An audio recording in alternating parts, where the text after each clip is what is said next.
Yan. Kaya ito sir, bumuksan. Ayos na? Oo, buksan na po natin. Kaya po, ipopokus na. Ito, tita. Ito na yung ano natin. May pinto na.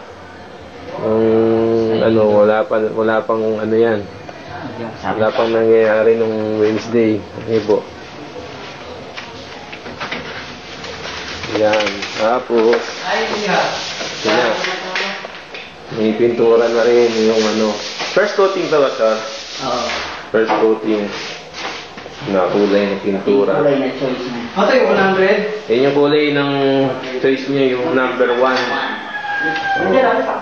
Ayan, pati po yung kisame. Nung Wednesday, ano pa to? Medyo may mga masilya. Ngayon, yan na. Tsura. Oo. Oo. Steel flooring. Ayan. Tapos, ito yung sa right part, right wall. Ayan. Makinis na. First ano pa lang, first coating. Tapos, ito po yung ano, ito na yung sa mga pantry. Ito sir, pagbukas na lang buo nung... Hindi pa. Hindi pa ano. Hindi pa pwede buksan. Nilapat pa lang. Nilapat lang yung pintuan pala. Hindi pa pwede buksan. Pero may... Yung parking. Ito yung parking, may salamin.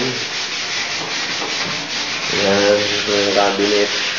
Wala pang maayos yung nakaraan. Yan, lahat yan nung nakaraan walang pinto. Saka wala pang forma. Pinoforma pa lang yun. Ngayon, yan. Nakikita na yun. Ayos na po. Yan. So, yung counter, may mga... Yung wall ng counter, may mga tiles na po. Ano ang tawag dyan? Pa-diamond. Tiles. Kasi na po yung sa ilalim. Yung counter natin sa ilalim. Yan, puro lababo. Ilalim ng lababo. Ayan na, may mga tiles na. Ayan. Ito yung portion ng seret. Ito yung sa pagitan ng ano, pagitan ng rep at stove. Oh. Ito yung sa stove. Ayan. Ready na nila. Oh, ito dito na lang kita yung inyong ano microwave, may salpak. Wala pang ano kaya leave lang daw muna. Yan. Kasi yung portion na ano sa lababo. Tapos nilalagyan na ng tiles. Yan. Ito. Masisame, makinis na. Pero first coating pa lang. Yan. Para sa inyo, ito na. Oh. Yan. Ito yung view.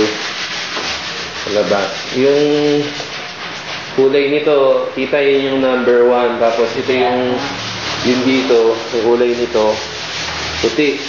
White na lang, mas maganda. White na lang ang ginawa para mas diba? Ito po yung kulay number 1 na kulay nyo. Kasi yung ano, swak na swak. Yan. Swak na swak. Parehas po. Yan. Yan po ang update ng Sabado. More to come next week. Na ba ito? I finish. More to come. 95% finish next week. Yan. Ito. Natapusin na lang sa ilalim ng lababo. Yan. Hindi ko lang makunan. Sabihin mo, 95% na. Apo. Next week daw, 95% na tita. Hindi 3 months. Yan. Yan, okay na. Yan. Ito na po yung ano. Kasi pinapagawa sa cabinet. Sa ilalim pa rin sinabi.